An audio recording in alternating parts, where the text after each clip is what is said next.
Hey guys, have you heard of Goldbelly? It's this amazing site where they ship the most iconic, famous foods from restaurants across the country, anywhere, nationwide. I've never found a more perfect gift than food. Goldbelly ships Chicago deep dish pizza, New York bagels, Maine lobster rolls, and even Ina Garden's famous cakes. So, if you're looking for a gift for the food lover in your life, head to goldbelly.com and get 20% off your first order with promo code GIFT. That's goldbelly.com, promo code GIFT. Today's episode is brought to you by the Podcast Republic, your ultimate listening app. Discover and subscribe to thousands of podcasts from around the world. Download Podcast Republic today, available on Google Play and the Apple App Store. Today on History Shorts. If you've ever seen the movie Gangs of New York, then you've seen a version of this story. Knife fights in the streets, political bosses manipulating mobs, neighborhood gangs battling for control of Manhattan. But the real story of New York City's 19th century gangs was both messier and more revealing than anything that Hollywood ever imagined. These gangs weren't just criminals, they were deeply tied to immigration, poverty, politics, and the explosive growth of America's largest city. This is the story of the real gangs that once ruled New York City's streets. Today's history brief will touch upon the concept of critical fabulation.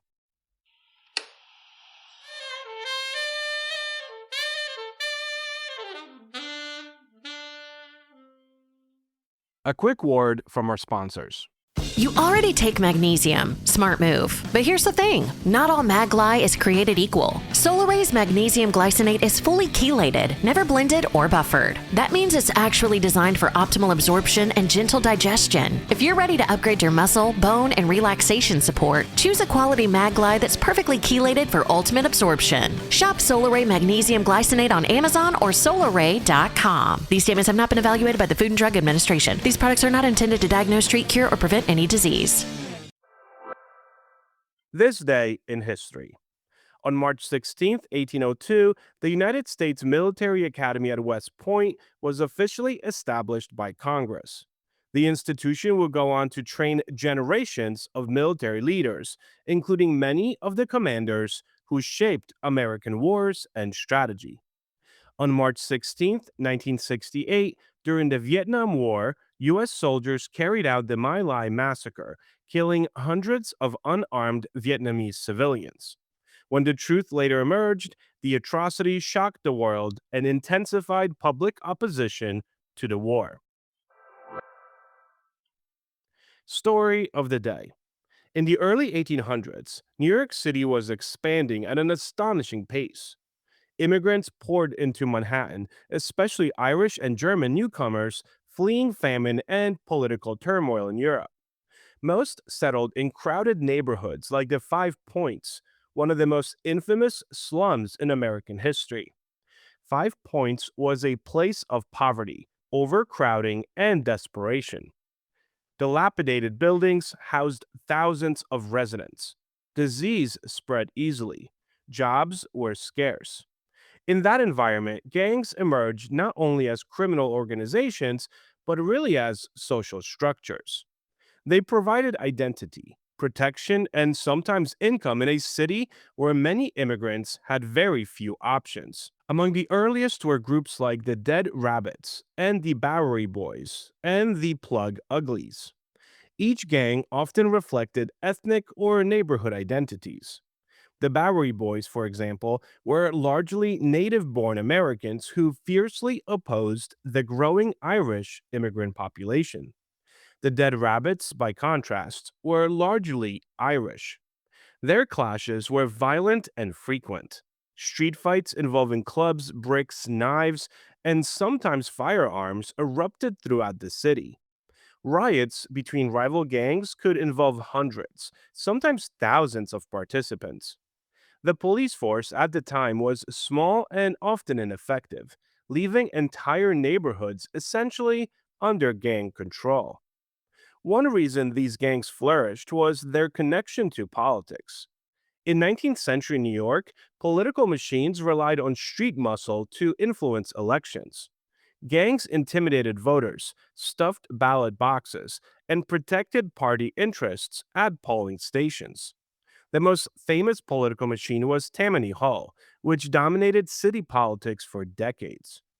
Tammany leaders sometimes relied on gang members to enforce political power, offering jobs, protection, or legal assistance in return. The relationship worked both ways. Gangs gained legitimacy and resources, and politicians gained control over volatile neighborhoods. In many ways, gang violence became part of the political system itself. One of the most dramatic gang conflicts occurred in 1857 during what became known as the Dead Rabbits Riot. What began as a confrontation between the Dead Rabbits and the Bowery Boys escalated into a full scale urban riot. For 2 days, gangs fought openly in the streets. Barricades were erected. Gunfire echoed across lower Manhattan. Police struggled to contain this violence. Eventually, state militia units were called in to restore order. The riot revealed just how fragile the city's authority could be, and how deeply gang rivalries had taken root. By the late 19th century, New York's criminal world, however, began to change. Street gangs gradually gave way to more organized crime groups. Figures like Paul Kelly emerged, transforming neighborhood gangs into structured organizations with clever hierarchies. Kelly's Five Points Gang became one of the most influential gangs of the era. Unlike earlier gangs, defined mainly by street fights, Kelly's group moved deeper into organized crime, gambling, protection rackets, and political influence. Many future mob figures began their careers in gangs like these.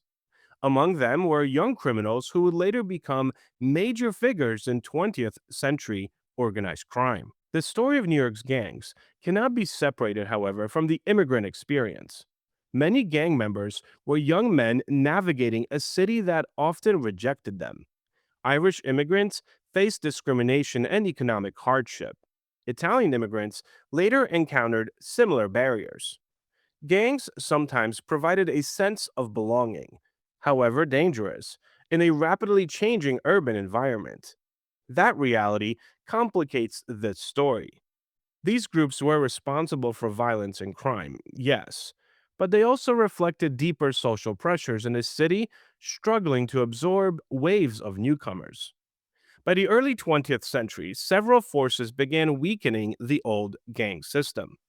Police departments expanded and professionalized. Urban reform movements targeted corruption. And the structure of organized crime itself evolved.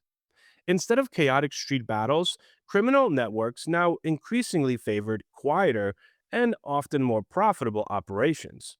Bootlegging during Prohibition would soon reshape the underworld entirely. The age of massive street gang riots just gradually faded. But the legacy of those early gangs remained. They helped shape the foundations of modern organized crime in America. The History Brief. In recent years, a growing debate has been unfolding among historians over a method known as critical fabulation. Supporters say that it helps recover voices lost to history.